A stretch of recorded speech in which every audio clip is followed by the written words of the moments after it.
Hi, it's KCCK's Culture Crawl. I'm Dennis Green, and my guests are from the upcoming Cedar Rapids Opera production of Cosi Fan Tutte. Ashley Emerson. Welcome, Ashley. Thank you. Adelmo Guidarelli. There you go. Perfect. Yeah. Had to practice a couple of times. A lot of vowels in there, I know. Nice to have you here. Thanks and Leroy Davis. Hi, Leroy. Hello. Thanks so much for all of you being here, taking a little break from rehearsal to talk about the upcoming production, which is the 20th and the 22nd of January. And, well, I won't break I won't do the big spoiler. I'll let one of you do it as to what the high concept of this opera is. It's not it's Mozart's opera, but not exactly set in Mozart's time. Adelmo, you want to tell us what's going on? Well, our director Ben Robinson came up with a concept to set this particular piece in an 80s soap opera.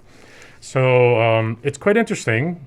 So far, we've only had one day of rehearsals yesterday for blocking.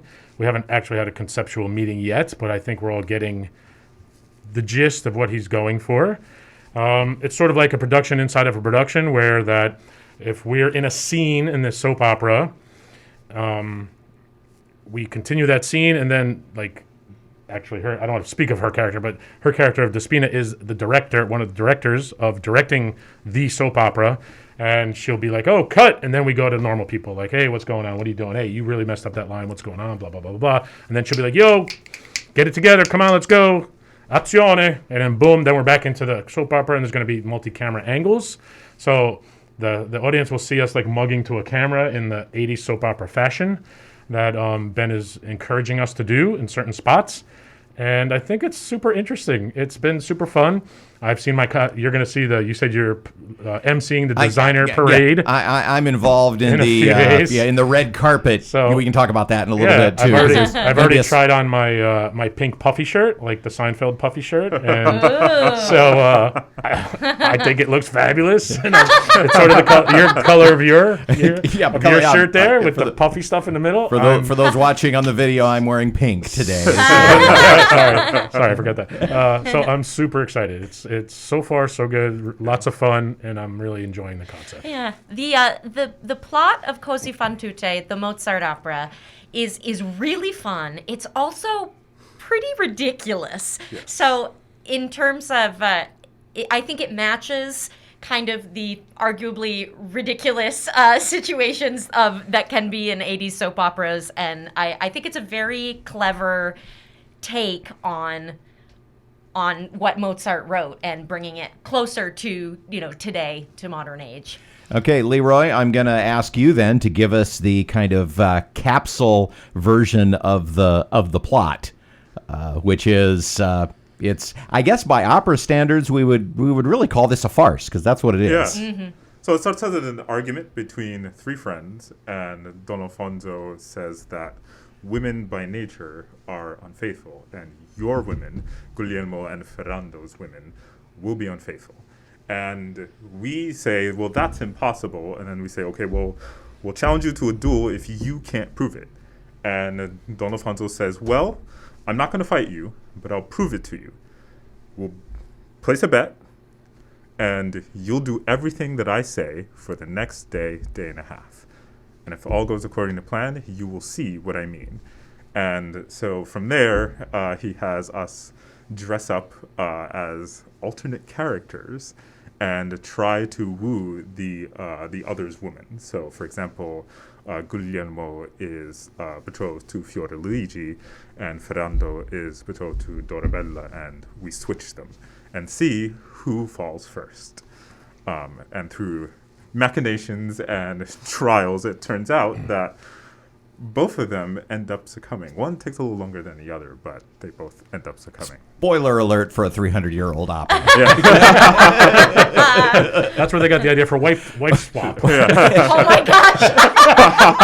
That's where they came up with that show.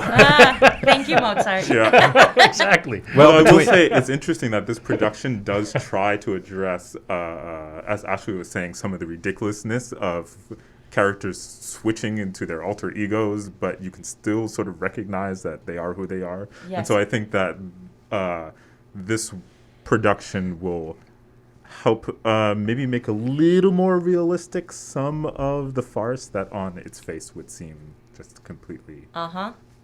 So then, regarding the conceit of the 80s soap opera, so the actual, well, not dialogue, but the singing, the actual plot is the show within a show.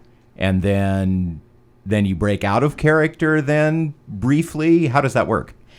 Well, so far, the plot of the story that Mozart's original story, there is no. Well, I guess there is a show within a show if you consider the two men disguising themselves. Yeah. Yes. So then the so then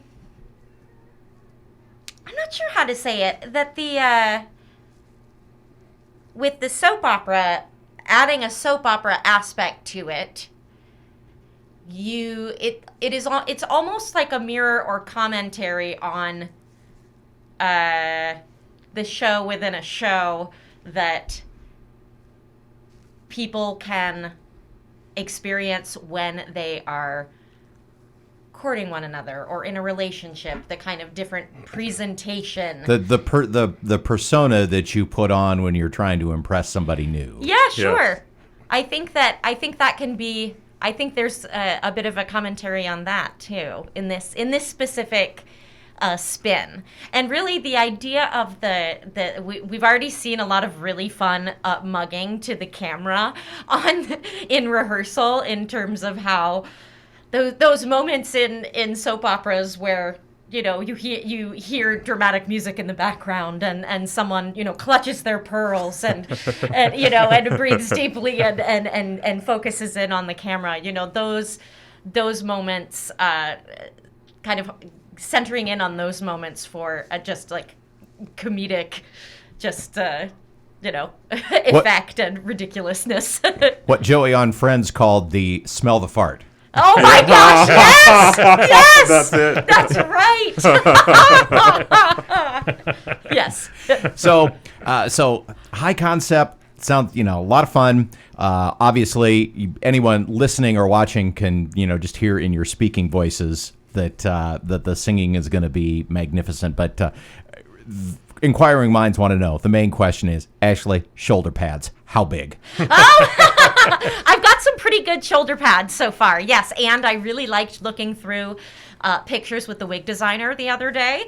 And basically it was, pictures from different soap operas. And so I'm also very excited for the height of my hair and the bangs and whatever is going to be involved for my wig. And I will add that I feel it feels appropriate for me to be doing this show set as an 80s soap opera because my name is Ashley. And when I asked my mom, why'd you decide the name Ashley? She said, well, I watched The Young and the Restless a lot when I was expecting you. So I'm named after the soap opera character. You have truly come full circle. Exactly. It's all downhill from here. Well, let's talk about the music for a moment because while people who don't know opera would go Cosi Fan Tutte. Okay, Mozart, yes, but there are melodies that I'm sure we will know when we watch this show. Things that will be familiar to us. Yeah. Quite possibly. Maybe the trio, the Soave. Oh, Vento. yeah. That. There's a famous trio called Soave Vento, which is anyway. That's a beautiful melody. There's a bunch of duets too that the ladies have that people might recognize from commercials and things like that. Yeah, from commercials. Have any of you done this production, but done this opera before? Yes. But I did it singing the role of Don Alfonso. Interesting. So, So when I lose my line on stage, I say, "Dude, what's my line?" And mug for the camera. And look at the camera. Yes, yes. Line, please. Line, please. The opera is Cosi Fan Tutte with the Cedar Rapids Opera. It's coming up January 20th and 22nd in the beautiful Paramount Theater. Have you all set foot in the Paramount yet? Not yet. I've heard Oh. it's so gorgeous. It is, yeah. It is a spectacular room. You're just going to love performing on that stage in that auditorium. And we alluded to earlier, so on before the Friday performance, there is going to be a red carpet arrival. You know, just like just like we were doing the premiere of a big movie or something like that. And so cool. y'all are That's gonna show up, I assume, in limos or something, and be dressed all up. Maybe there won't be limos, I don't know. But anyway, there will be a master of ceremonies, and that will be me. Woohoo! So I am really looking forward to being a part of that. It's not been revealed what my costume will be, whether I will be in regular tux or 80s tux. Could be pink and chocolate brown. You never know. You never know.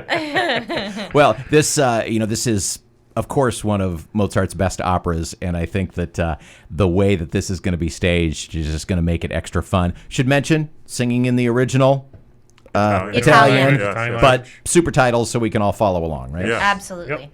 And my experience has been, it's really easy to follow along. You almost don't have to look at the super titles. You all know how to convey what's going on, even though it's in a different language, which is one of the most amazing things about opera that I think of, is how you're able to tell the story, even though I don't understand the words. Oh, thanks.